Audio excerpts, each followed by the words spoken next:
안녕하세요. 엔지니어 박문수입니다. 오늘은 예고드렸던 마이너 업데이트 두 번째 시간입니다.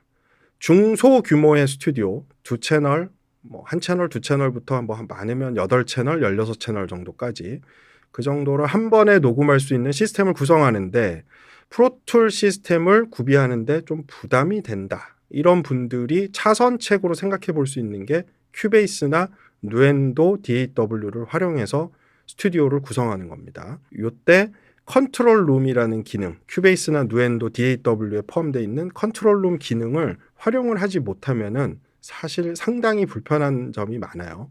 그래서 이 컨트롤 룸 셋업서부터 컨트롤 룸을 활용했을 때 어떤 장점이 있는지 지금부터 한번 차근차근 살펴보도록 하겠습니다. 자, 큐베이스나 누엔도 약간 차이는 있습니다, 요게. 근데 요 오디오 커넥션 F4번 눌러갖고 확인해 보면 제일 처음에 초기 값으로 아마 요게 지정돼 있을 거예요, 요렇게. 인풋, 그 다음에 아웃풋. 이렇게 두 개 정도가 지정이 돼 있을 겁니다, 아마도. 자, 근데 여기서 요 기능을 키면 컨트롤 룸으로 클릭을 해가지고 요 전원을 딱 눌러주면은 보통 누엔도는 요 미터링 채널하고 스테레오 아웃 채널이 따로 생기는데 이거 신경 쓸 필요 없고요. 큐베이스 같은 경우는 요거 두 개 없습니다. 제일 처음 만들어야 되는 게 바로 애드 모니터입니다. 애드 모니터를 띄우고요. 지금 NOT 커넥션으로 돼 있죠. 드라이버 지정해 주시고 저 같은 경우는 이제 AS 아웃으로 나가니까 이렇게 지금 설정을 했어요. 그리고 사실 여기는 not connected로 해도 상관은 없는데 일단은 둘게요. 요 모니터 설정, 요게 바로 이제 스피커로 지금 보내지는 아웃풋입니다. 실질적으로 물리적 아웃풋 이쪽으로 신호를 내보내라. 자, 제가 지금 아웃풋 설정하고요. 오디오 트랙에서 스테레오 트랙에 그리고 테스트 톤 지금 사인 1kg -12dBfs 요걸로 지금 나가라고 이렇게 눌러 놓으면 제 컨트롤 앱 이쪽에서 보면 자, AS 1번 했을 때 이쪽으로 지금 소리가 나가고 있다라는 게 보여져요. 이런 식으로 지금 소리가 나오고 있습니다. 스피커를 통해서. 이 모니터 아웃이라는 거는 내가 기본적으로 스피커 쪽으로 보낼 때 나가는 소리라는 거 이제 확인했고 여기서 추가로 add Q를 클릭을 해서 자, 하나 만들었습니다. 지금 요거는 제가 3, 4로 한번 해볼게요. 3, 4 다시 테스트 톤을 띄워가지고 자, 요 항목 보이시죠? 샌드 말고 요 항목 여기서 이렇게 보냈어요. 그럼 방금 여기로 나가는 게 보이죠, 지금. 지금 저 같은 경우는 여기 AS34가 심포니예요. 심포니 아웃. 그래서 그거를 지금 여기 보이시는 헤드폰 앰프에다가 물려놨습니다. 그리고 한번 꽂아볼게요. 지금 헤드폰에서 소리 나오고 있어요. 끄면은 확실히 꺼지죠. Q를 키면 지금 소리가 나고 요렇게 지금 연동을 해놨는데 문제는 이제 여기 이 Q를 사실 굳이 이렇게 안 하고 자, 다른 DAW 같으면 이제 억스나 버스라고 볼 수 있겠죠. 그룹 트랙을 이제 큐베이스에서 만들어 갖고 얘의 아웃풋을 물리적으로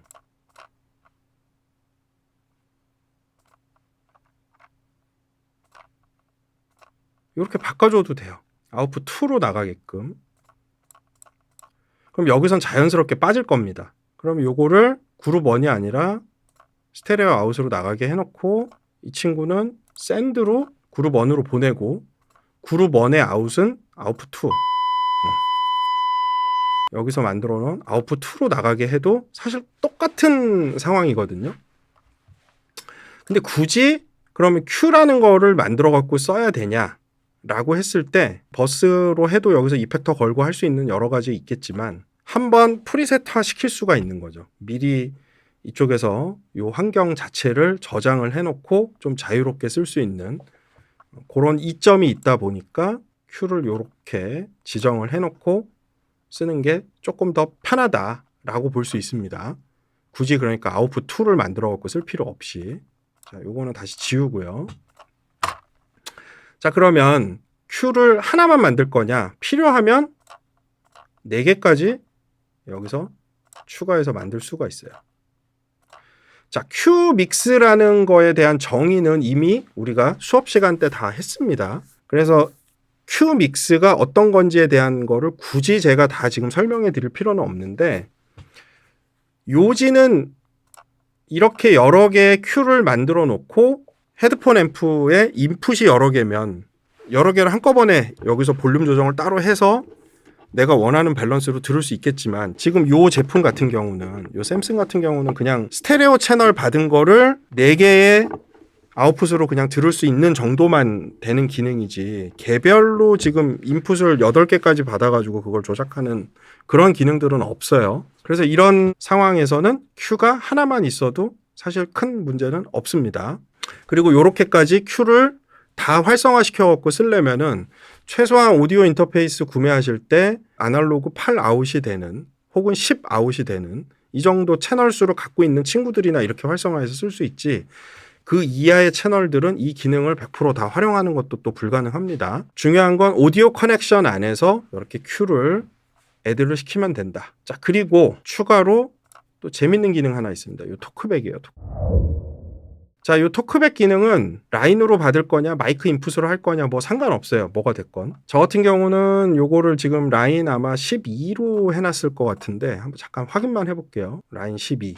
제가 12에 지금 해놨네요. 이 토크백 스위치를 누르면은 바로 들어가게끔 제가 그렇게 해놨는데 저처럼 하드웨어를 쓰지 않고 소프트웨어만 갖고 한다고 치면 지금 요 화면에서 요걸 눌러주면은 바로 입력이 돼요. 자, 제가 마이크 한번 연결해서 해볼까요? 화면에 보이는 요 마이크에다가 지금 이제 연결을 해놨고 Q 화면도 이렇게 따로 볼 수 있는데 제가 이렇게 해서 말을 하면은 소리가 올라와야 되거든요. 근데 전혀 올라오지 않아요 지금.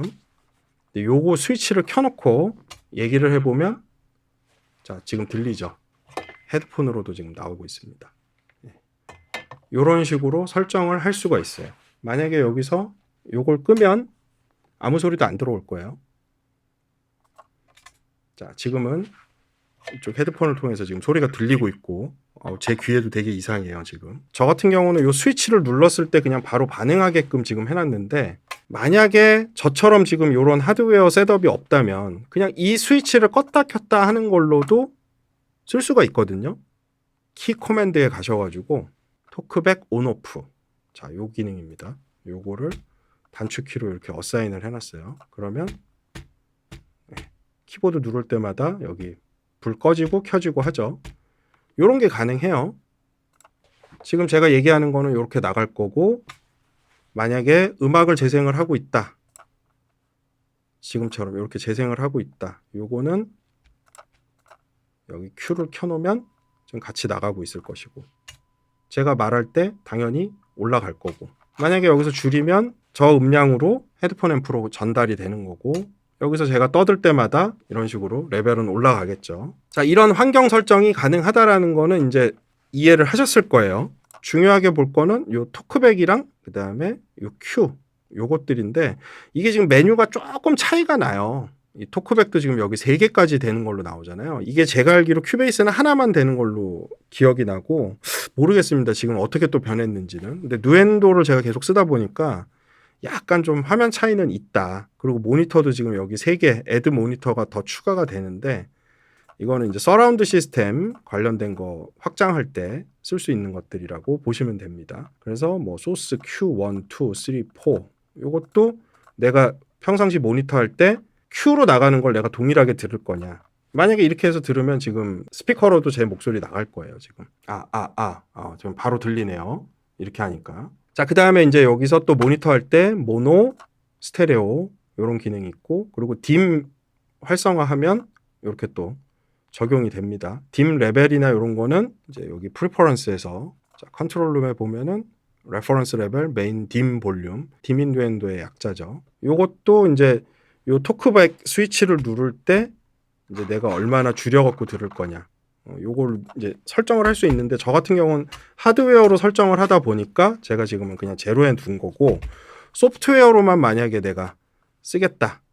바로 오디오 인터페이스에다가 마이크 꽂아갖고 토크백용으로 쓰겠다 그럴 때는 요것도 레벨 따로 잡을 수 있습니다. 자, 그리고 요 모니터에서 인서트로 가서 보시면은 요 모니터 항목에다가만 또 걸 수 있는 플러그인들 마스터 버스에서 거는 믹서 창에서 봤을 때 요 스테레오 아웃에 최종적으로 적용되는 거 말고요. 요거는 여기다 걸어놓고 만약에 렌더링 치고 이제 뭐 바운스 치고 그러면 다 적용되잖아요. 그거랑 별개로 난 모니터 할 때만 좀 듣고 싶다. 내가 특별히 정해놓은 뭐 EQ나 혹은 컴프 이런 걸 걸어서 듣고 싶다 그러면 이쪽에다가 정리해서 해도 되고요. 그 다음 Q 쪽으로 가는 거 7506 모니터를 쓴다 그러니 이런 식으로 필터 적용시켜가지고 바로 들을 수 있게끔 이런 것도 가능합니다. 이펙터를 추가로 줄 수 있다는 거 정도랑 그 다음에 토크백에서도 뭔가 또 걸 수 있다 뭐 정도. 네, 요 정도만 일단은 기억하시면 될 것 같고, 그래서 평상시에 볼 화면은 그냥 요 정도. 요거를 추가로 내가 믹서 창에 띄워갖고 보고 싶다 그러면 요걸 따로 띄워갖고 보면 돼요. 자, 요 정도만 알면은 이제 큐베이스에서 컨트롤룸 셋업은 어지간히 다 끝났다고 보시면 됩니다. 기본적으로 해야 될 것들은.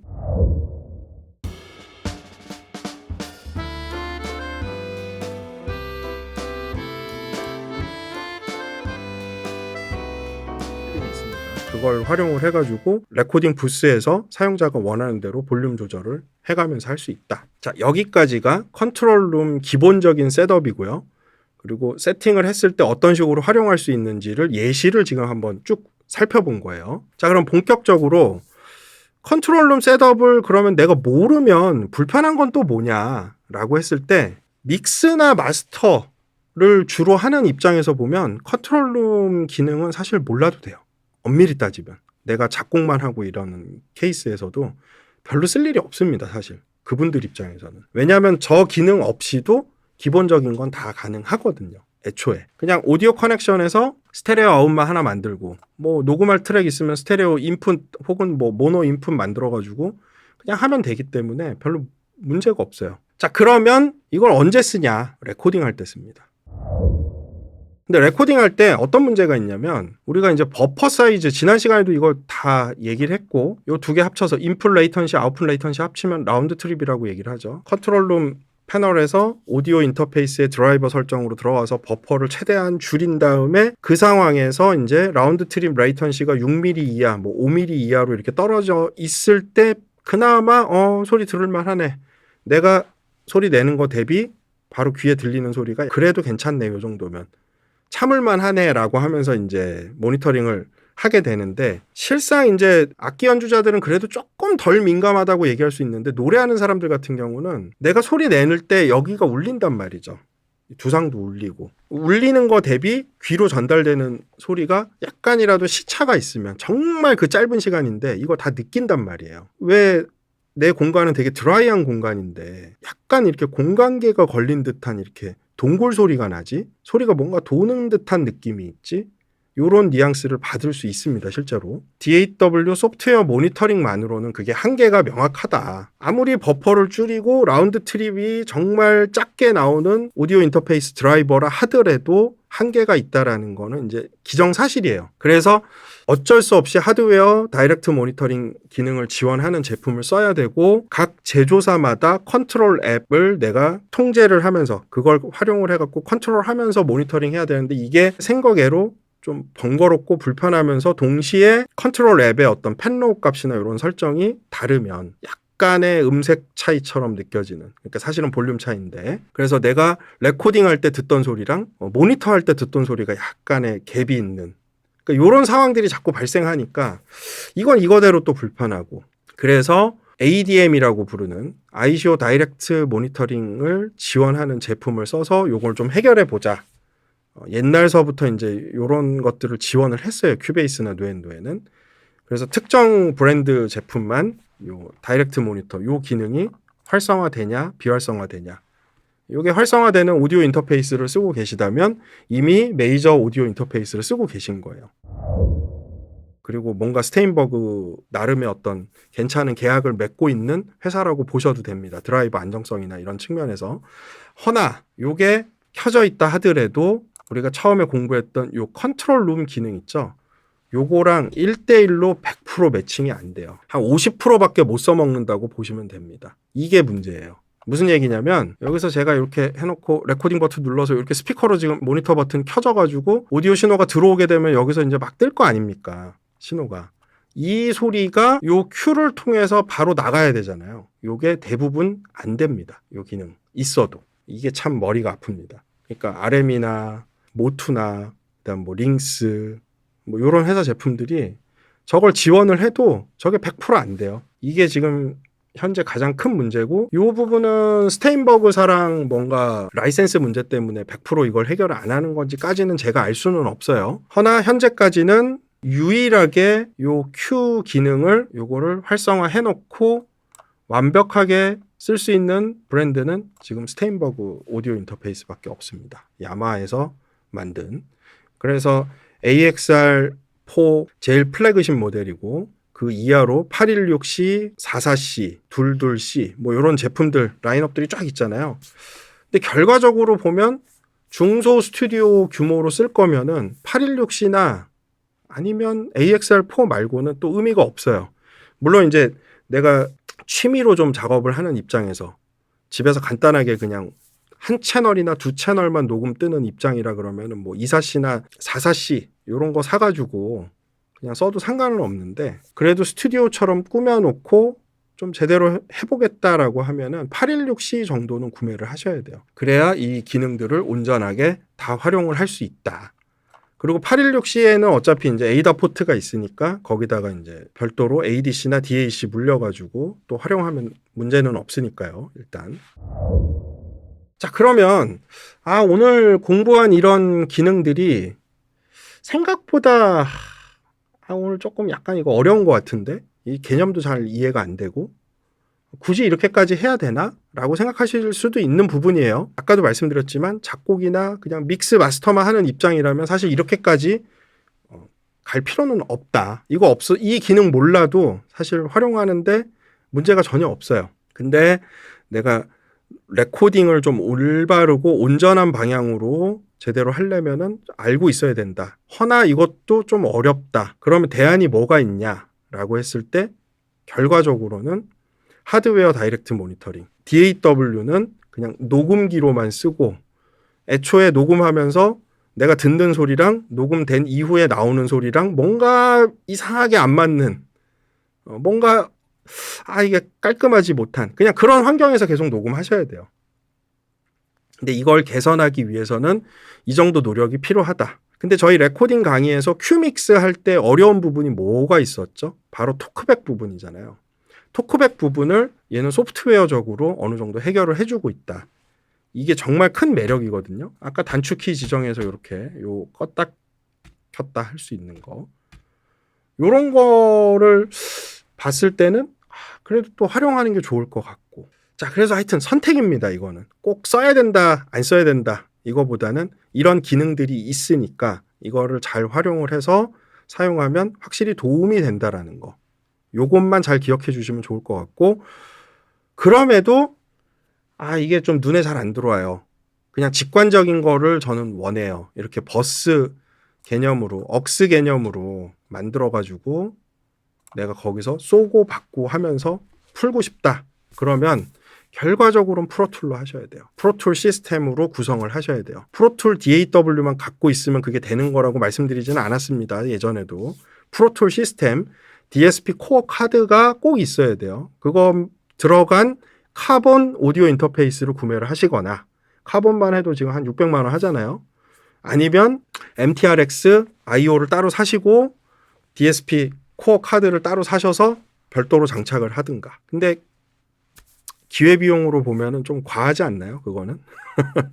네, 좀 많이 나가니까 금액대가. 아무튼 컨트롤룸 기능은 결과적으로는 사용자의 그냥 선택 중에 하나예요. 안 써도 그만, 써도 그만. 근데 내가 녹음을 좀 더 원활하고 편하게 하고 싶다 그러면은 사용하는 게 훨씬 이득이다. 그리고 이 기능 때문에라도 큐베이스나 누엔도의 가치는 확실히 올라가 있습니다. 다른 DAW와는 조금 더 차별된 형태로 스튜디오 포맷으로 쓸 수 있도록 설계된 DAW라는 어떤 그런 관점에서 확실히 차별화된 기능이니까 잘 기억해 두셨다가 활용할 일 있을 때 제대로 써먹길 바랍니다. 자, 마이너 업데이트 두 번째 시간, 오늘은 이 정도에서 마무리하도록 하고요. 예정돼 있는 또 업데이트가 몇 개 있습니다. 베이스 기타 녹음이나 뭐 또 울리는 공간에서 복도 같은 데서 뭐 랩 녹음이나 뭐 이런 것들도 추가로 마이너 업데이트로 제작할 예정이니까 기대하셔도 괜찮습니다. 자, 다음에 또 재밌는 컨텐츠로 인사드리겠습니다.